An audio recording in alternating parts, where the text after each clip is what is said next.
ક્યાંથી આવ્યો રે ક્યાંથી આવ્યો રે આ બાવળના ઠૂઠા જેવો ક્યાંથી આવ્યો રે ત્યાં ઓલી સામે વાળા ઉપાડ કરે રાખી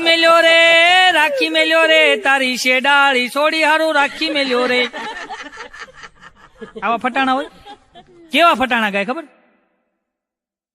ગજરામાં ગુલાબ ને ગુલાબમાં મોતી મારા ભાઈને ખબર નહોતી આ ગામડાની ગોતી તારા ભાઈને ખબર નહોતી આ લોન લઈને લગ્ન કરવા આવ્યો છે ગામડા નીતિ નહીં પેલા નહોતું નક્કી કર્યું તે વળી પાસે ઓલા સામે વાળા ગાય ગજરામાં ગુલાબ ને ગુલાબમાં ફોટો મારી બેનને ખબર નહોતી આ તો એના બાપા કરતા મોટો બોલો હવે બાપા કરતા પછી મોટી ઉંમરની માવડી હોય ને એવો ઉપાડ હારો